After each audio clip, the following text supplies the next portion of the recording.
ನಮಸ್ಕಾರ ಗೆಳೆಯರೇ, ಇವತ್ತು ನಾನು ನಿಮಗೆ ನಮ್ಮ ರಾಡ್ ಫಿಶಿಂಗ್ನ ಬಗ್ಗೆ ಸಂಪೂರ್ಣ ಡೀಟೇಲ್ ಕೊಡಲಿಕ್ಕಿದ್ದೇನೆ. Basic information. ಇದು ಬಿಗಿನರ್ಸ್ಗೋಸ್ಕರ ನಾನು ಮಾಡ್ತಾ ಇರೋ ವಿಡಿಯೋ. ಯಾರೆಲ್ಲ ರಾಡ್ ಫಿಶಿಂಗ್ ಪ್ರಾರಂಭಿಸ್ತಾ ಇದ್ದೀರಿ ಅವರಿಗೋಸ್ಕರ ಇದು. ವಿಡಿಯೋವನ್ನು ಕೊನೆಯವರೆಗೆ ನೋಡಿ. ವಿಡಿಯೋ ಇಷ್ಟ ಆದರೆ ವಿಡಿಯೋಗೆ ಒಂದು ಲೈಕ್ ಕೊಡಿ ಹಾಗೂ ವಿಡಿಯೋವನ್ನು ಶೇರ್ ಮಾಡಿ. ಇದು 2 ಪೀಸ್ ರಾಡ್. ಇದು 2 ಪೀಸ್ ಇದೆ ಇದರಲ್ಲಿ. ಇದನ್ನು ಕನೆಕ್ಟ್ ಮಾಡೋದು ಹೇಗೆ ಅಂತ ತೋರಿಸ್ತೀನಿ ನೋಡಿ. ಈ ಥರ 2 ಪೀಸ್ ಇರ್ತದೆ. ಈ ಗೈಡ್ ಇದೆಯಲ್ಲ ಹಾಗೂ ಈ ಗೈಡ್, ಈ 2 ಗೈಡ್ ಸಮಾನಾಂತರದಲ್ಲಿರಬೇಕು. ಇಲ್ಲಿ ಒಂದು ಜಾಯಿಂಟ್ ಕೊಟ್ಟಿರ್ತಾರೆ, ಬಟ್ ಜಾಯಿಂಟ್. ಇದನ್ನು ಜಾಯಿಂಟ್ ಮಾಡೋದು ಹೇಗೆ ಅಂತ ನೋಡಿ. ಇಲ್ಲಿ ಜಸ್ಟ್ ಇದನ್ನು ಈ ಪೀಸ್ನ ಜೊತೆ ಕನೆಕ್ಟ್ ಮಾಡಿ ಹೀಗೆ ನಿಧಾನವಾಗಿ ಪ್ರೆಸ್ ಮಾಡಿದರೆ ಆಯಿತು, ಇಲ್ಲಿ ಕನೆಕ್ಟ್ ಆಗ್ತದೆ. ಈ ಗೈಡ್ ಸ್ಟ್ರೈಟ್ ಆಗಿರಬೇಕು ನೋಡಿ. ಎಷ್ಟು ಉದ್ದ ಆಯ್ತು ನೋಡಿ ಇದು ರಾಡ್. ಇದು 9 ಫೀಟ್ ರಾಡ್ ನಾನೀಗ ಹಿಡ್ಕೊಂಡಿರೋದು. ಇದರಲ್ಲಿ 7 ಫೀಟ್, 8 ಫೀಟ್, 9 ಫೀಟ್, 10 ಫೀಟ್ ಹೆಚ್ಚಾಗಿ ಯೂಸ್ ಮಾಡ್ತಾರೆ. ಈಗ ನಾನು ನಿಮಗೆ ತೋರಿಸ್ತಾ ಇರೋದು 9 ಫೀಟ್ ರಾಡ್. ಈಗ ನಾವು ಮೊದಲನೇದಾಗಿ ನಾನು ನಿಮಗೆ ಫಿಶಿಂಗ್ ರೀಲ್ ಅಂದರೆ ಫಿಶಿಂಗ್ ಮೋಟ್ರನ್ನು ಹೇಗೆ ಸೆಟಪ್ ಮಾಡೋದಂತ ತೋರಿಸ್ತೇನೆ. ನಂತರ ಈ ರಾಡ್ ಜೊತೆ ಮೋಟ್ರನ್ನು ಕನೆಕ್ಟ್ ಮಾಡೋದನ್ನು ತೋರಿಸಿಕೊಡ್ತೇನೆ. ಬನ್ನಿ ಶುರು ಮಾಡೋಣ. ನಾನು ಯೂಸ್ ಮಾಡ್ತಾ ಇರೋ ಮೋಟರ್ ನೋಡಿ, ಇದು ಶಿಮಾನೋ ಅವ್ರದ್ದು ವ್ಯಾನ್ಫೋರ್ಡ್ C5000XG ಮೋಟರ್. ಇದಕ್ಕೆ ನಾನು ಡೈವಾ ಅವ್ರದ್ದು ಸಾಲ್ಟಿಗಾ ಬ್ರೈಡೆಡ್ ಲೈನ್ ಹಾಕಿದ್ದೇನೆ. ಇದು 0.23 mm ಇದ್ದು 44 LB. ಇದು ಸ್ವಲ್ಪ ಹೆವಿ ಆ್ಯಂಡ್ ಬ್ರೈಡ್. ಇದು ನಾನು ಬಹಳ ಸಮಯದಿಂದ ಈ ಬ್ರೈಡ್ ಯೂಸ್ ಮಾಡ್ತಾ ಇದ್ದೇನೆ. ಒಳ್ಳೆ ಬ್ರೈಡ್ ಇದು. ಇದು ನಂದು ಇನ್ನೊಂದು ಮೋಟ್ರು ಶಿಮಾನೋ ಅವ್ರದ್ದು ವ್ಯಾನ್ಫೋರ್ಡ್ C5000XG. ಸೇಮ್ ನಂತರ 2 ಮೋಟ್ರ್ ಇದೆ ಈ ಥರದ್ದು. Light weight. ಇದರ ವೆಯ್ಟ್ 220 ಗ್ರಾಮ್ಸ್. ದಿನಪೂರ್ತಿ ಇದರಲ್ಲಿ ನಾವು ಕಾಸ್ಟಿಂಗ್ ಮಾಡಿದ್ರು ನಮಗೆ ಇದರಲ್ಲಿ ಟಯರ್ಡ್ ಅಂತ ಅನ್ಸಲ್ಲ, ಯಾಕಂದರೆ ಇದು ಲೈಟ್ ವೆಯ್ಟ್. ಹಾಗಾಗಿ ನಾನು ಇದನ್ನು ಯೂಸ್ ಮಾಡ್ತಾ ಇದ್ದೇನೆ. ಇದೊಂದು ಕಟರ್ ನಮ್ಮ ಜೊತೆ ಇದ್ದರೆ ಒಳ್ಳೆಯದು. ಲೈನ್ ಕಟ್ ಮಾಡಲಿಕ್ಕೆ, ಫ್ಲೋರೋಕಾರ್ಬನ್ ಕಟ್ ಮಾಡಲಿಕ್ಕೆ, ಮೋನೋಲೈನ್ ಕಟ್ ಮಾಡಲಿಕ್ಕೆ, ಪ್ಲೈಯರ್ ನಮ್ಗೆ ಯೂಸ್ ಆಗ್ತದೆ. ಈಗ ನೋಡಿ, ನಾನು ನಿಮಗೆ ಸ್ಪೂಲ್ ಹೇಗೆ ಫಿಲ್ ಮಾಡೋದಂತ ತೋರಿಸ್ತೇನೆ. ಫಿಶಿಂಗ್ ರೀಲಿಗೆ ಸ್ಪೂಲ್ ಹೇಗೆ ಫಿಲ್ ಮಾಡೋದಂತ ತೋರಿಸ್ತೇನೆ. ನಾನಿಲ್ಲಿ ಬ್ರೈಡೆಡ್ ಲೈನ್ ತಗೊಂಡಿದ್ದೇನೆ. ಇದು 30 LB ಬ್ರೈಡೆಡ್ ಲೈನ್, 150 ಮೀಟರ್ ಇದೆ, 0.26 mm ಇದು 9 ಫೀಟ್ ರಾಡ್ನ ಸಿಂಗಲ್ ಪೀಸ್. ಇದು ನಾವು ಹಿಡ್ಕೊಳ್ಳೋ ಹ್ಯಾಂಡಲ್. ಇದು ನಾವೀಗ ಈ ಗೈಡ್ಸ್ ಒಳಗಡೆಯಿಂದ ಬ್ರೈಡ್ ಹಾಕೋಣ. ಈ ಬ್ರೈಡ್ ಹಾಕಿ ಹೀಗೆ ತೆಗೆದು ಬೈಲ್ ಆರ್ಮನ್ನು ಫಸ್ಟಿಗೆ, ಇದನ್ನು ಬೈಲ್ ಆರ್ಮ್ ಅಂತ ಹೇಳ್ತಾರೆ. ಇದು ಲೈನ್ ರೋಲರ್ ಇಲ್ಲಿದೆ ಅಲ್ವಾ, ಲೈನನ್ನು ಎಳೆಯುವಾಗ ರಿಟ್ರೀವ್ ಮಾಡುವಾಗ ಇಲ್ಲಿ ಲೈನ್ ರೋಲರ್ ಇದೆ. ಇದು ಇದರ ಮೇಲಿಂದ ರೋಲ್ ಆಗಿ ಈ ಸ್ಪೂಲ್ ಒಳಗಡೆ ಲೈನ್ ಬಂದು ಫಿಲ್ ಆಗ್ತಾ ಇರ್ತದೆ. ಈಗ ನಾವು ಫಸ್ಟಿಗೆ ಸ್ಪೂಲ್ ಫಿಲ್ ಮಾಡೋದು. ಸ್ಪೂಲ್ ಫಿಲ್ ಮಾಡಬೇಕಾದ್ರೆ ಅದಕ್ಕೊಂದು ನಾಟ್ ಹಾಕ್ಲಿಕ್ಕಿದೆ. ಆ ನಾಟನ್ನು ಹೇಗೆ ಹಾಕೋದಂತ ನಾನು ನಿಮಗೆ ತೋರಿಸ್ತೇನೆ ನೋಡಿ. ಈ ನಾಟ್ನ ಹೆಸರು ಯುನಿ ನಾಟ್ ಅಂತ. ಈ ಥರ ಉದ್ದ ಗ್ಯಾಪ್ ಮಾಡಿ ಇಟ್ಕೊಂಡು ಬ್ರೈಡನ್ನು ಒಂದ್ಸಲ ಈ ಥರ ರೌಂಡ್ ತಗೊಳ್ಬೇಕು. ನಂತರ ಮತ್ತೊಂದು ಸಿಂಗಲ್ ರೌಂಡ್ ತಗೊಂಡು ಅದರ ಒಳಗಡೆ ಈ ಬ್ರೈಡೆಡ್ ಲೈನನ್ನು ಒಂದು ಸಿಂಗಲ್ ರೌಂಡ್ ಹಾಕಿ, ಡಬಲ್ ರೌಂಡ್ ಹಾಕಿ, 3 ರೌಂಡ್ ತಗೊಂಡು ಒಂದು 4, 5, 6 ಸರಿ ಈ ಥರ ಒಳಗಡೆಯಿಂದ ತಗೊಳ್ಬೇಕು ಈ ಬ್ರೈಡನ್ನು. ಒಂದು 5, 6, 7, 8 ಸರಿ ಹೀಗೆ ತಿರುಗಿಸಿಕೊಂಡು ನಂತರ ಅದನ್ನು ನಿಧಾನವಾಗಿ ಈ ಒಳಗಡೆ ಲೈನನ್ನು, ಇಲ್ಲಿ ಮೇಲೆ ಲೈನ್ ಇದೆಯಲ್ಲ, ಇದನ್ನು ಹೀಗೆ ಎಳ್ಕೊಂಡು ಹೋದರೆ ಆಯಿತು. ಇದನ್ನು ಸ್ವಲ್ಪ ಕೈಯಲ್ಲಿ ಹೀಗೆ ಹಿಡ್ಕೊಂಡು ಎಳ್ಕೊಂಡು ಹೋದರೆ ಇಲ್ಲಿ ನಾಟ್ ಬೀಳ್ತದೆ. ನಾಟ್ ಬಿದ್ದ ನಂತರ ಇದು ನಮ್ಮ ಮೈನ್ ಲೈನ್ ರೀಲಿಗೆ ಕನೆಕ್ಟ್ ಆಗಿದೆ. ಇದನ್ನು ಹಿಡಿದು ಎಳೆಯೋದಲ್ಲ, ಇದು ಜಾರ್ತದೆ. ಕೆಳಗಡೆ ಲೈನನ್ನು ಹಿಡ್ಕೊಂಡು ಜೋರಾಗಿ ಟೈಟ್ ಮಾಡ್ಕೊಂಬಿಡ್ಬೇಕು. ನಾಟ್ ಹೇಗೆ ಆಯ್ತು ನೋಡಿ, ಕರೆಕ್ಟಾಗಿ ನಾಟ್ ಬಿದ್ದಿದೆ. ಎಕ್ಸ್ಟ್ರಾ ಪೋರ್ಷನ್ ಇದೆಯಲ್ಲ ಅದನ್ನು ನಾವು ಸ್ವಲ್ಪ ಗ್ಯಾಪ್ ಬಿಟ್ಟು ಕಟ್ ಮಾಡಿ ತೆಗೆದ್ರೆ ಆಯಿತು. ಮಿನಿ ನಾಟ್ ಹಾಕಿದರೆ ಒಳ್ಳೆಯದು. ಇದನ್ನು ನಾವು ಬೇಕಾದಾಗ ಹೀಗೆ ಎಳೆದ್ರೆ ನೋಡಿ, ಹೀಗೆ ಎಳೆದ್ರೆ ಇದು ಹತ್ರ ಹೋಗ್ತದೆ. ಬೇಡ ಅಂದರೆ ಇದನ್ನು ಹೀಗೆ ಕೈಯಲ್ಲಿ ಎಳೆದು ಲೂಸ್ ಮಾಡ್ಕೋಬೋದು. ಈಗ ಇಷ್ಟು ಗ್ಯಾಪ್ ಇದೆ. ಇದು ಸ್ವಲ್ಪ ಉದ್ದ ಇಟ್ಕೊಂಡ್ರೆ ಒಳ್ಳೆಯದು. ಇದನ್ನು ಏನು ಮಾಡಬೇಕಂದ್ರೆ, ಈಗ ಹೀಗೆ ಒಂದು ನಾಟ್ ಹಾಕಿದ ನಂತರ ಬೈಲ್ ಆರ್ಮನ್ನು ಹೀಗೆ ಓಪನ್ ಮಾಡಿ, ಇದು ಹೀಗೆ ಕ್ಲೋಸ್ ಆಗಿರ್ತದೆ. ಇದು ಹೀಗೆ ರೊಟೇಟ್ ಆಗ್ತದೆ ಬೈಲ್ ಆರ್ಮ್. ಇದನ್ನು ಹೀಗೆ ಓಪನ್ ಮಾಡಿ ಒಂದು single round, 1 round, 2 round, 3 round, ಒಂದು 4 ರೌಂಡ್ ಹಾಕಿ ಇದನ್ನು ಹೀಗೆ ಎಳೆದ್ರೆ ಇದಿಲ್ಲೇ ಟೈಟ್ ಆಗ್ತಾ ಬರ್ತದೆ. ಟೈಟ್ ಆಯ್ತು ನೋಡಿ, ಟೈಟ್ ಆಯ್ತು. ಆಚೆ ಈಚೆ ಹೀಗೆ ರೊಟೇಟ್ ಮಾಡಿ ನೀವು ನೋಡ್ಬೋದು. ನೋಡಿ ಆಚೆ ಈಚೆ ಅಲ್ಗಾಡಲ್ಲ, ಇದು ನಾಟ್ ಹಾಕಿದ್ದು ಕರೆಕ್ಟಾಗಿ ಫಿಕ್ಸ್ ಆಯಿತು. ರೈಟ್ ಎಳೆದ್ರೂ ಬರಲ್ಲ, ಲೆಫ್ಟ್ ಎಳೆದ್ರೂ ಬರಲ್ಲ. ಆನಂತರ ಈ 1 ಪೀಸ್ ರಾಡ್, ಅಂದರೆ 2 ಪೀಸ್ ಇದಕ್ಕೆ ಬೇಕಾಗಿಲ್ಲ, 1 ಪೀಸ್ ಸಾಕು. ನೋಡಿ ಈ ರಾಡ್ನ ಹ್ಯಾಂಡಲ್ ಹತ್ರ ಈ ಥರ ಈ ಗ್ಯಾಪ್ ಇದೆ, ಈ ಗ್ಯಾಪ್ ಹತ್ರ ಮೋಟ್ರಿದ್ದು ಹ್ಯಾಂಡಲನ್ನು, ಫಿಶಿಂಗ್ ರೀಲ್ನ ಹ್ಯಾಂಡಲನ್ನು ಈ ಥರ ಸಿಕ್ಕಿಸ್ಬೇಕು. ನೋಡಿ ಈ ಥರ ಕೆಳಗಡೆಯಿಂದ ಹೀಗೆ ಸಿಕ್ಕಿಸಿ ಇಲ್ಲಿ ಕೆಳಗಡೆಯಿಂದ ಇದನ್ನು ಟೈಟ್ ಮಾಡ್ತಾ ಬರಬೇಕು. ನೋಡಿ ಇದನ್ನು ಸರಿಯಾಗಿ ಟೈಟ್ ಮಾಡ್ಕೊಂಡು ಬಿಡಬೇಕು. ಸರಿಯಾಗಿ ಟೈಟ್ ಮಾಡಿದರೆ ಈ ಥರ ರೊಟೇಟ್ ಮಾಡಿದರೆ ಟೈಟ್ ಆಗ್ತದೆ. ಆಯಿತು. ಆನಂತರ ನೋಡಿ ಇದನ್ನು ಕೆಳಗಡೆ ಹೀಗೆ ಇಟ್ಕೋಬೋದು. ಯಾರಾದರೂ ನಮ್ಮ ಜೊತೆ ಇದ್ದರೆ ಒಳ್ಳೆಯದು. ಸ್ಪೂಲಿಂಗ್ ಮಾಡುವಾಗ ಒಂದು ಬಟ್ಟೆ ಇದ್ದರೆ ಒಳ್ಳೆಯದು, ಯಾಕೆಂದರೆ ಲೈನ್ ತುಂಬ ತಿನ್ನಿರ್ತದೆ. ನಾವು ಕೈಯಲ್ಲಿ ಇಟ್ಕೊಂಡು ಸ್ವಲ್ಪ ಟೈಟಾಗಿ ಇಟ್ಕೊಂಡು ಸ್ಪೂಲ್ ಮಾಡಬೇಕು. ಯಾಕೆಂದರೆ ತುಂಬ ಲೂಸ್ ಆದರೂ ಲೈನಲ್ಲಿ ಟೆನ್ಷನ್ ಇರಲ್ಲ, ತುಂಬ ಲೂಸ್ ಆದರೆ. ಹಾಗಾಗಿ ಸ್ವಲ್ಪ ಟೈಟ್ ಇಡಬೇಕು. ಈ ಗೈಡ್ನ ಮೂಲಕ ಇದು ಒಳಗಡೆ ಹೋಗ್ತದೆ. ನಾವು ಹ್ಯಾಂಡಲ್ ರೊಟೇಟ್ ಮಾಡಿದ ಹಾಗೆ ಲೈನ್ ರೋಲ್ ಆಗ್ತಾ ಇರ್ತದೆ.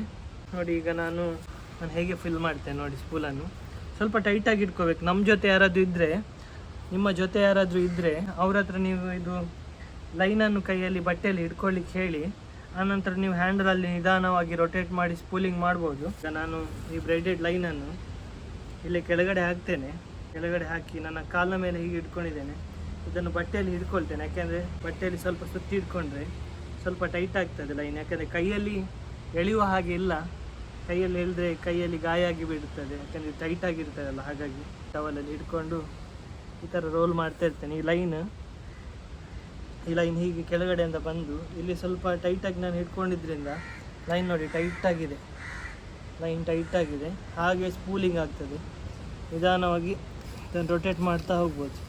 ಸ್ಪೂಲಿಂಗ್ ಆಗ್ತಾಯಿದೆ ನೋಡಿ. ಒಳಗಡೆ ಸ್ಪೂಲ್ ಒಳಗಡೆ ಲೈನ್ ಕುತ್ಕೊಳ್ತಾ ಇದೆ, ಫಿಲ್ ಆಗ್ತಾಯಿದೆ ಸ್ಪೂಲ್ ಒಳಗಡೆ ಲೈನ್. ನಿಧಾನವಾಗಿ ರೊಟೇಟ್ ಮಾಡ್ತಾ ಹೋದರೆ ಸ್ಪೂಲ್ ಫಿಲ್ ಆಗ್ತಾ ಹೋಗ್ತದೆ. 2-3 ಮಿನಿಟ್ಸಲ್ಲಿ ಸ್ಪೂಲ್ ಫಿಲ್ ಆಗ್ತದೆ. 150 ಮೀಟರ್ ಈ ಮೋಟ್ರಿದ್ದು ಸ್ಪೂಲ್ ಕೆಪಾಸಿಟಿ 195 ಮೀಟರ್ ಇದೆ. 150 ಮೀಟರ್ ಸಾಕು. ಅದನ್ನು ಟೈಟ್ ಇಟ್ಕೋಬೇಕು, ಲೂಸ್ ಆಗ್ಲಿಕ್ಕೆ ಬಿಡಬಾರ್ದು. ಯಾವತ್ತು ಸ್ಪೂಲ್ ಫಿಲ್ ಮಾಡುವಾಗ ಟೈಟ್ ಇಟ್ಕೊಂಡು ಮಾಡಬೇಕು, ಆದಷ್ಟು ಟೈಟ್. ಲೂಸ್ ಇಟ್ಕೊಂಡ್ರೆ ಲೈನ್ ನಾವು ಕಾಸ್ಟ್ ಮಾಡುವಾಗ ಒಂದೊಂದು ಸರಿ ಏನಾಗ್ತದೆ, ಜಾರಿ ಹೋಗ್ತದೆ. ಲೈನಲ್ಲಿ ಒಂಥರ ನೆರಿಗೆ ಬಂದಾಗಿ ಕೂಡ ಬರ್ತದೆ ನೀವು ಸ್ಪೂಲ್ ಫಿಲ್ ಮಾಡುವಾಗ ಸರಿಯಾಗಿ ಮಾಡದಿದ್ದರೆ. ಈ ಬ್ರೈಡೆಡ್ ಲೈನಲ್ಲಿ 5 ಕಲರ್ಸ್ ಇದೆ, 5 ಕಲರ್.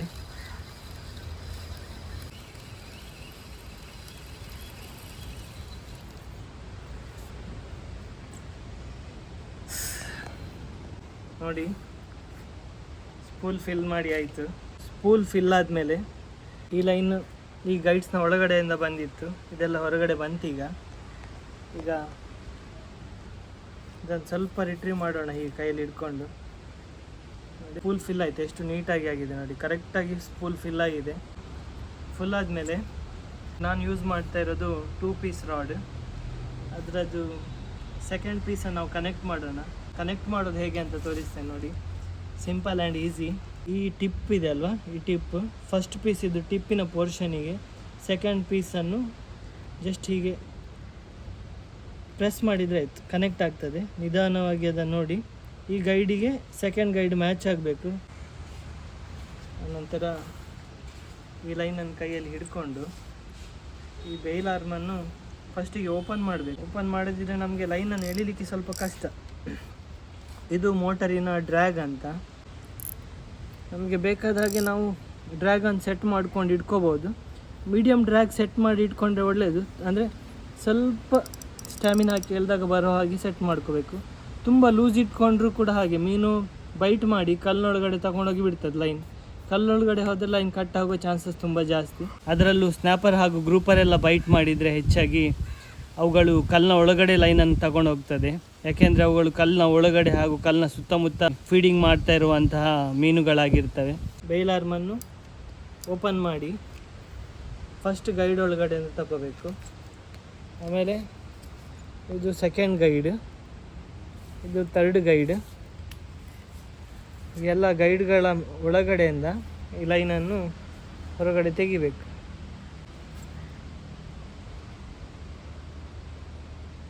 ಎಲ್ಲ ಲೈನ್ನ ಒಳಗಡೆಯಿಂದ ಗೈಡ್ನ ಒಳಗಡೆಯಿಂದ ತೆಗೆದು ಟಿಪ್ಪಿಂದ ಹೊರಗಡೆ ತೆಗೆದು ಇದನ್ನು ಈ ಥರ ಒಂದು ಸೈಡಲ್ಲಿ ಹೊರಗಿಸಿಟ್ಕೋಬೋದು. ಆನಂತರ ಈ ಬ್ರೈಡೆಡ್ ಲೈನ್ನ ಎಂಡಿನಲ್ಲಿ ಒಂದು ಡಬಲ್ ನಾಟ್ ಹಾಕಬೇಕು. ಅದು ಹೇಗೆ ಹಾಕೋದಂತ ತೋರಿಸ್ತೇನೆ ನೋಡಿ. ಇದಕ್ಕೆ ಮತ್ತೆ ನಾವು ಲೀಡರ್ ಕನೆಕ್ಟ್ ಮಾಡಲಿಕ್ಕಿದೆ. ಈ ಬ್ರೈಡೆಡ್ ಲೈನ್ನ ಎಂಡಿನಲ್ಲಿ ನಾವು ಡಬಲ್ ನಾಟ್ ಹಾಕಬೇಕು. ಅದು ಡಬಲ್ ನಾಟ್ ಹಾಕೋದು ಹೇಗೆ ಅಂತ ತೋರಿಸ್ತೇನೆ ನೋಡಿ. ಸ್ವಲ್ಪ ಹೊತ್ತು ಇಟ್ಕೊಡಿ. ಈ ಥರ ಸಿಂಗಲ್ ಒಂದು ನಾಟ್, ಸಿಂಗಲ್ ನಾಟ್, ಇನ್ನೊಂದು ಡಬಲ್ ನಾಟ್ ಹಾಕಿ ಈಗ ಲೈನ್ ಹೊರಗಡೆ ತೆಗೆದು ಎಂಡಿದೆಲ್ಲ ಇಲ್ಲಿ ಹೀಗೆ ಇಟ್ಕೊಂಡು ನಿಧಾನ ಹೀಗೆ ಹೇಳಿದ್ರೆ ಇದೀಗ ಒಂದು ಸಿಂಗಲ್ ನಾಟ್ ಆಯಿತು. ಮತ್ತು ಈ ನಾಟ್ನ ಕೆಳಗಡೆ ಇಲ್ಲಿ ಸ್ವಲ್ಪ ಗ್ಯಾಪ್ ಬಿಟ್ಟು ಈ ಡಿಸ್ಟೆನ್ಸ್ನಲ್ಲಿ ಇನ್ನೊಂದು ನಾಟ್ ಹಾಕಬೇಕು. ಅದು ಮೇಲೆ ಕೆಳಗಡೆ ಸ್ವಲ್ಪ ಆಚೆ ಈಚೆ ಆದರೆ ಏನು ಪ್ರಾಬ್ಲಮ್ ಇಲ್ಲ, ಆದರೆ ಆದಷ್ಟು ಹತ್ರನೇ ಇಟ್ಟು ನಾಟ್ ಹಾಕಿದರೆ ಒಳ್ಳೆಯದು.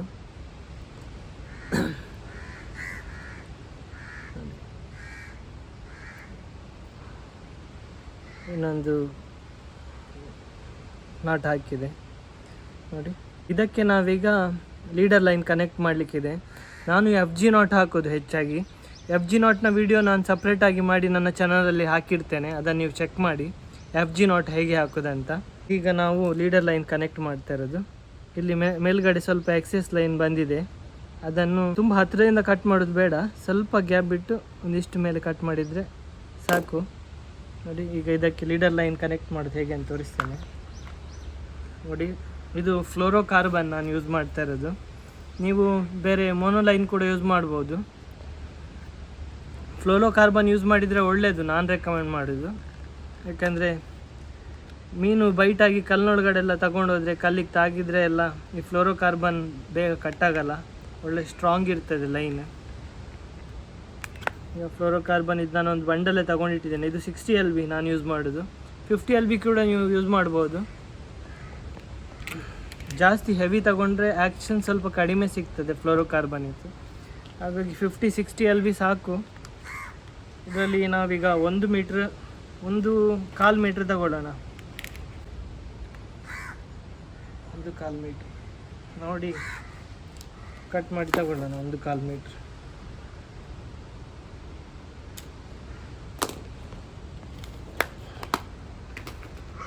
1/4 ಮೀಟ್ರ್ ಇದೆ ಇದು ಫ್ಲೋರೋ ಕಾರ್ಬನ್. ಒಂದು ಸೈಡಿಗೆ ಸ್ನ್ಯಾಪ್ ಹಾಗೂ ಮತ್ತೊಂದು ಸೈಡ್ನಲ್ಲಿ ಸ್ವಿವೆಲ್ ಹಾಕಬೇಕು. ನೋಡಿ ಇದು BKK ಅವ್ರದ್ದು ಸ್ನ್ಯಾಪ್, ನಂಬರ್ 3 ಸೈಜ್ ಸ್ನ್ಯಾಪ್. ಇದು ಡ್ಯುಯಲಾಕ್ ಸ್ನ್ಯಾಪ್ ನಾನು ಯೂಸ್ ಮಾಡ್ತಾ ಇರೋದು. ಸ್ಟ್ರೆಂತ್ ನೋಡಿ 51 kg ಸ್ಟ್ರೆಂತ್ ಇದೆ. 51 kg ವರೆಗೆ ಇದೆ ಲಿಫ್ಟ್ ಮಾಡ್ಬೋದು ಈ ಸ್ನ್ಯಾಪಲ್ಲಿ, ಏನಾಗಲ್ಲ, ಓಪನ್ ಆಗಲ್ಲ, ಏನಿಲ್ಲ.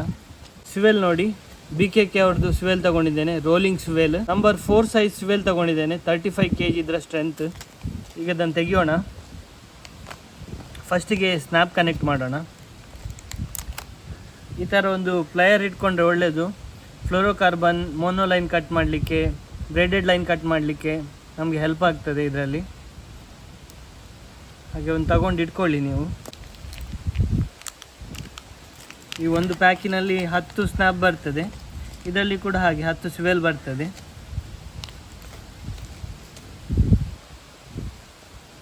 ನೋಡಿ ಇದನ್ನು ಕನೆಕ್ಟ್ ಮಾಡೋದು ಹೇಗೆ ಅಂತ ತೋರಿಸ್ತೇನೆ ನೋಡಿ. ಹೀಗೆ ಇಲ್ಲಿ ಪ್ರೆಸ್ ಮಾಡಿದರೆ ಇದು ಓಪನ್ ಆಗ್ತದೆ ನೋಡಿ. ಓಪನ್ ಆಯಿತು. ನಮಗೇನಾದರೂ ಕನೆಕ್ಟ್ ಮಾಡಲಿಕ್ಕಿದೆ ಅದನ್ನು ಓಪನ್ ಮಾಡಿದರೆ ಆಯ್ತು. ಹೀಗೆ ಪ್ರೆಸ್ ಮಾಡಿದರೆ ಹೀಗೆ ಕ್ಲೋಸ್ ಆಗ್ತದೆ. ಸ್ನ್ಯಾಪಿಗೆ ನಾಟ್ ಹೇಗೆ ಹಾಕೋದಂತ ನಿಮಗೆ ತೋರಿಸ್ತೇನೆ ನೋಡಿ. ಈ ಸ್ನ್ಯಾಪ್ನ ಕೆಳಗಡೆ ಇಲ್ಲಿಂದ ಹೀಗೆ ಲೈನನ್ನು ತೆಗಿಬೇಕು, ಹೊರಗಡೆ ಲೈನನ್ನು ತೆಗೆದು ಹೀಗೆ ಇಟ್ಕೊಳ್ಳಿ ನೋಡಿ. ಹೀಗೆ ನೇತಾಡ್ತದಲ್ಲ, ಇಲ್ಲಿ ಹೀಗೆ ಇಟ್ಕೊಂಡು ನೋಡಿ. ಇದು ಎಕ್ಸ್ಟ್ರಾ ಲೈನ್ ಹೀಗೆ ಹೊರಗಡೆ ಬಂದಿದೆ. ಇದನ್ನು ಸಿಂಗಲ್ 1 ಫೋಲ್ಡ್, 2 ಫೋಲ್ಡ್ ಮತ್ತು 3 ಫೋಲ್ಡ್ ಮಾಡಿದರೆ ಸಾಕು. ಜಾಸ್ತಿ ಬೇಡ, 3 ಸಾಕು. 3 ಫೋಲ್ಡ್ ಮಾಡಿ ಇಲ್ಲಿ ಫ್ರಂಟಲ್ಲಿ ನೋಡಿ, ಇಲ್ಲಿ ಕಾಣಿಸ್ತಾ ಇದೆಯಲ್ಲ ಗ್ಯಾಪ್, ಅಲ್ಲಿಂದ ಇದನ್ನು ಹೊರಗಡೆ ತೆಗಿಬೇಕು. ಹೊರಗಡೆ ತೆಗೆದು ಇದನ್ನು ಹೀಗೆ ಎಳೆದ್ರೆ ನೋಡಿ ಟೈಟ್ ಆಗ್ತಾ ಬರ್ತದೆ. ಟೈಟ್ ಆಯಿತು. ಇದನ್ನು ಕೈಯಲ್ಲಿ ಎಳಿಲಿಕ್ಕಾಗಲ್ಲ, ಇದು ಚಿಕ್ಕದಿದೆ ಅಲ್ಲ, ಹಾಗಾಗಿ ನಾವು ಈ ಪ್ಲೇಯರ್ನ ಸಹಾಯದಿಂದ ಎಳೆಯೋಣ. ನೋಡಿ ಇಲ್ಲಿ ಹುಕ್ ಟೈಪ್ ಇದೆ ಅಲ್ಲ, ಇಲ್ಲಿಗೆ ಸಿಕ್ಕಿಸಿ ನನ್ನ ಕೈಯಲ್ಲಿ ಹೀಗೆ ಎಳೆದ್ರೆ ನೋಡಿ ಇಲ್ಲಿ ಲಾಕ್ ಬಿತ್ತು, ನೋಡಿ ಕರೆಕ್ಟಾಗಿ ಲಾಕ್ ಆಯಿತು. ಹೀಗೆ ನಾಟ್ ಹಾಕೋದು. ಇದರಲ್ಲಿ 2 ಟೈಪ್ನ ನಾಟ್ ಇದೆ. ಇದು ಸಿಂಪಲ್ ಆ್ಯಂಡ್ ಈಸಿ, ಹಾಗಾಗಿ ನಾನು ನಿಮಗೆ ಈ ನಾಟನ್ನು ಹೇಳಿಕೊಡ್ತೇನೆ. ನೋಡಿ ಹೇಗೆ ನಾಟ್ ಬಿದ್ದೀವಿ ನೋಡಿ. ಇದರಲ್ಲಿ ಸ್ವಲ್ಪ ಎಕ್ಸೆಸ್ ಲೈನ್ ಬಂದಿದೆ, ಅದನ್ನು ನಾವು ಪ್ಲೇಯರ್ ಮೂಲಕ ಇದನ್ನು ಕಟ್ ಮಾಡಿಕೊಂಡ್ರೆ ಆಯಿತು. ನೋಡಿ ಎಕ್ಸೆಸ್ ಲೈನ್ ಇದೆ ಅಲ್ವಾ, ಇದನ್ನು ಈ ಪ್ಲೇಯರ್ನಲ್ಲಿ ಅಥವಾ ಸೀಸರ್ ಇದ್ದರೂ ಸೀಸರಲ್ಲೂ ಕಟ್ ಮಾಡ್ಕೋಬೋದು. ಎಕ್ಸೆಸ್ ಲೈನನ್ನು ತುಂಬ ಹತ್ತಿರದಲ್ಲಿ ಕಟ್ ಮಾಡಬಾರ್ದು, ಸ್ವಲ್ಪ ಗ್ಯಾಪ್ ಬಿಟ್ಟು ಕಟ್ ಮಾಡಬೇಕು. ಯಾಕೆಂದರೆ ಜಾಸ್ತಿ ಪ್ರೆಷರ್ ಬಿದ್ದಾಗ ಒಂದೊಂದು ಸರಿ ಲೈನ್ ಒಳಗಡೆ ಹೋಗೋ ಚಾನ್ಸಸ್ ಇರ್ತದೆ. ಹಾಗಾಗಿ ಸ್ವಲ್ಪ ಗ್ಯಾಪ್ ಬಿಟ್ಟು ಕಟ್ ಮಾಡಿದಾಯಿತು. ನಾಟ್ ಎಷ್ಟು ಕ್ಲೀನಾಗಿದೆ ನೋಡಿ. ಸೇಮ್ ಇದೇ ನಾಟನ್ನು ಸ್ವೆಲ್ಲಿಗೆ ಕೂಡ ಹಾಕಬೇಕು. ನೋಡಿ ಇದು ಸ್ವೆಲ್. ಈಗ ನಾವು ಸ್ವೆಲ್ಲಿಗೆ ಕೂಡ ಒಂದು ನಾಟ್ ಹಾಕೋಣ. ಸೇಮ್ ನಾಟ್ ಸ್ನ್ಯಾಪಿಗೆ ಹಾಕಿದ ನಾಟು. ಇಲ್ಲಿ ಮೇಲ್ಗಡೆ ಒಂದು ರಿಂಗ್ ಥರ ಕಾಣ್ತದೆ ಅಲ್ವಾ, ಅದರ ಒಳಗಡೆಯಿಂದ ಈ ಲೈನನ್ನು ಹೀಗೆ ತೆಗೆದು ಲೈನನ್ನು ಹೀಗೆ ಕೈಯಲ್ಲಿ ಇಟ್ಕೊಂಡು ಅಲ್ಲಿ 1 ರೌಂಡ್, 2 ರೌಂಡ್, 3 ರೌಂಡ್ ಹಾಕಿ ನೋಡಿ ನಡುವಲ್ಲಿ ಗ್ಯಾಪ್ ಇದೆ ಅಲ್ಲ,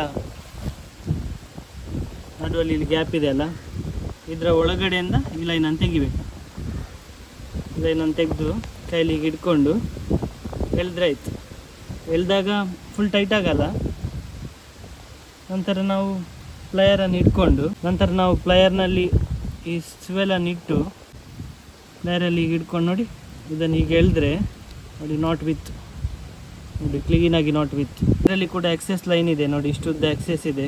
ಸ್ವಲ್ಪ ಗ್ಯಾಪ್ ಬಿಟ್ಟು ಎಕ್ಸೆಸ್ ಲೈನನ್ನು ಪ್ಲೇಯರ್ನಲ್ಲಿ ಅಥವಾ ಸೀಸರ್ನಲ್ಲಿ ಹೀಗೆ ಕಟ್ ಮಾಡಿದರೆ ಆಯ್ತು. ನೋಡಿ ಎಷ್ಟು ನೀಟಾಗಿ ಫಿನಿಶ್ ಆಯ್ತು ನೋಡಿ. ನೋಡಿ ಈಗ ನಮ್ಮದು ರೀಡರ್ ಲೈನ್ ರೆಡಿಯಾಗಿದೆ.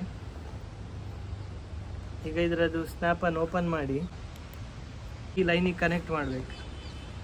ನೋಡಿ ಇಲ್ಲಿ ಡಬಲ್ ನಾಟ್ ಹಾಕಿಟ್ಟಿದೆ.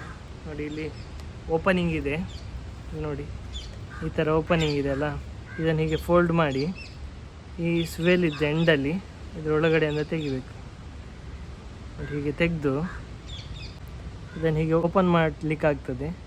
ಸ್ವಲ್ಪ ಹೀಗೆ ತೆಗೆದು ಇಲ್ಲಿ ಓಪನ್ ಮಾಡಿ ಈ ಲೈನನ್ನು, ಲೀಡರ್ ಲೈನನ್ನು ಇಲ್ಲಿಂದ ನಿಧಾನವಾಗಿ ಎಳಿತಾ ಹೋಗಬೇಕು. ಈಗ ಇದರ ಒಳಗಡೆಯಿಂದ ಬಂತು. ಮತ್ತು ಇದನ್ನು ಹಾಗೆ ಬಿಟ್ಟು ನೋಡಿ ಇಲ್ಲಿ ನೋಡಿ ಹೀಗೆ ಈ ಶೇಪಲ್ಲಿ ಬಿಟ್ಟು ನಿಧಾನವಾಗಿ ಹೀಗೆ ಎಳೆದ್ರೆ ಇದು ಇಲ್ಲಿಗೆ ಲಾಕ್ ಆಯಿತು.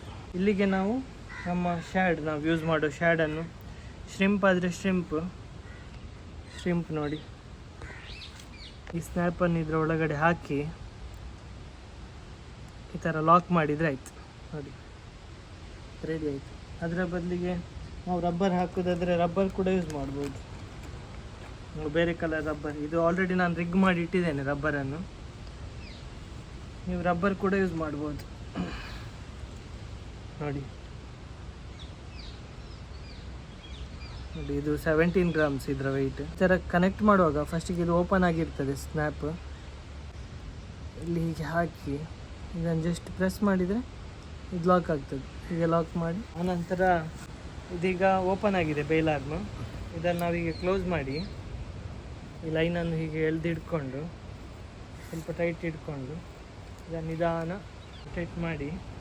ಯಾವತ್ತು ನೀವು ಈ ಶ್ಯಾಡನ್ನು ನೀವು ಹುಕ್ ಮಾಡಿ ಇಡ್ತೀರಲ್ಲ, ರಿಗ್ ಮಾಡಿದ ನಂತರ ನೀವು ಇಲ್ಲಿ ಕಾಸ್ಟಿಂಗ್ ಮಾಡ್ತಾ ಇರ್ತೀರಿ, ಕಂಟಿನ್ಯೂಸ್ ಮಾಡಿ ನಿಮ್ಗೆ ಸುಸ್ತಾಗ್ತದೆ. ಆಗ ನೀವು ಏನು ಮಾಡ್ತೀರಿ, ಕೆಲವು ಸರಿ ಈ ಗೈಡ್ಸ್ ಇದೆಲ್ಲ, ಗೈಡ್ಸ್ನ ರಿಂಗ್ ಇದೆ, ಇದು ತುಂಬ ಸೆನ್ಸಿಟಿವ್. ಇದು ನಮ್ಮ ಬ್ರೈಡೆಡ್ ಲೈನನ್ನು ರಿಟ್ರೀವ್ ಮಾಡಲಿಕ್ಕೆ ಮಾತ್ರ ಇದು ಹೆಲ್ಪ್ ಮಾಡಲಿಕ್ಕಿರೋದು. ನಾವೇನು ಮಾಡ್ತೇವೆ, ಇಲ್ಲೆಲ್ಲ ಇದನ್ನು ಕನೆಕ್ಟ್ ಮಾಡಿ ಇಟ್ಟು ಬಿಡ್ತೇವೆ. ಅದೇನಾಗ್ತದೆ, ಹುಕ್ಕಿನ ಎಡ್ಜೆಲ್ಲ ತಾಗಿ ಇದು ಡ್ಯಾಮೇಜ್ ಆಗುವ ಚಾನ್ಸಸ್ ಇರ್ತದೆ. ಹಾಗಾಗಿ ಈ ಗೈಡ್ಸ್ನ ಹಿಂದ್ಗಡೆ ಈ ಥರ ಇಲ್ಲಿ ಸ್ಪೇಸ್ ಇದೆಯಲ್ಲ, ಅಲ್ಲಿ ನಾವು ಇದನ್ನು ಇಟ್ಟು ಹೀಗೆ ಮೋಟ್ರನ್ನ ಹ್ಯಾಂಡಲನ್ನು ಹೀಗೆ ರೊಟೇಟ್ ಮಾಡಿದ್ರೆ ಟೈಟ್ ಆಗ್ತದೆ. ಈ ಥರ ಮಾಡಿ ಇಟ್ಕೋಬೇಕು ಸೈಡಲ್ಲಿ. ಯಾವತ್ತು ನಾವು ಈ ರಿಂಗ್ನ ಒಳಗಡೆ ಹಾಕಬಾರ್ದು. ನೋಡಿ ನಮ್ಮ ಕಂಪ್ಲೀಟ್ ಸೆಟಪ್ ಈಗ ರೆಡಿಯಾಗಿದೆ. ಇದು ನಮ್ಮ ಫಿಶಿಂಗ್ ಸೆಟಪ್. ನಂತರ ನಿಮಗೆ ಕಾಸ್ಟಿಂಗ್ ಮಾಡೋದು ಹೇಗೆ, ಯಾವ್ಯಾವ ಥರದ ಶ್ಯಾಟ್ಸ್ ಯೂಸ್ ಮಾಡ್ಬೋದು ನೀವು, ರಬ್ಬರ್ ಶ್ಯಾಟ್ಸ್ ಆಗಲಿ, ಶ್ರಿಂಪ್ ಆಗಲಿ, ಪಾಪರ್ ಆಗಲಿ, ಸ್ಟಿಕ್ ಬೈಟ್ಸ್ ಆಗಿರಲಿ ಅಥವಾ ಲ್ಯೂರ್ಸ್ ಆಗಿರಲಿ, ಇದರ ಬಗ್ಗೆ ನಾನು ಸಪ್ರೇಟ್ ಒಂದು ವಿಡಿಯೋ ಮಾಡಿ ಅಪ್ಲೋಡ್ ಮಾಡ್ತೇನೆ. ಹಾಗೆ FG ನಾಟ್ನ ಬಗ್ಗೆ ಕೂಡ ನಾನೊಂದು ಡೀಟೇಲ್ಡ್ ವಿಡಿಯೋ ಮಾಡಿ ಹಾಕ್ತೇನೆ, ಬರೀ FG ನಾಟ್ನ ವಿಡಿಯೋ. ಅದನ್ನು ಕೂಡ ನೀವು ನನ್ನ ಚಾನಲಲ್ಲಿ ಚೆಕ್ ಮಾಡ್ಬೋದು. ಈ ವಿಡಿಯೋದಲ್ಲಿ ನಿಮಗೇನಾದರೂ ಕಲೀಲಿಕ್ಕೆ ಸಿಕ್ಕಿದರೆ, ನಿಮಗೆ ವಿಡಿಯೋ ಇಷ್ಟ ಆಗಿದ್ದರೆ ಈ ವಿಡಿಯೋಗೆ ಒಂದು ಲೈಕ್ ಕೊಡಿ ಹಾಗೂ ವಿಡಿಯೋನ ಶೇರ್ ಮಾಡಿ. ಯಾರೆಲ್ಲ ಬಿಗಿನರ್ಸ್ ಇದ್ದಾರೆ ಅವರಿಗೆ ಸ್ವಲ್ಪ ಹೆಲ್ಪ್ ಆಗಲಿ ಅಂತ ಹೇಳ್ತಾ ನಾನು ಈ ವಿಡಿಯೋವನ್ನು ಇಲ್ಲಿಗೆ ಎಂಡ್ ಮಾಡ್ತಾ ಇದ್ದೇನೆ. ಮತ್ತೊಂದು ಹೊಸ ವಿಡಿಯೋದಲ್ಲಿ ಮತ್ತೆ ಭೇಟಿಯಾಗೋಣ. ಅಲ್ಲಿಯವರೆಗೆ ಟಾಟಾ, ಬಾಯ್ ಬಾಯ್, ಸಿ ಯು.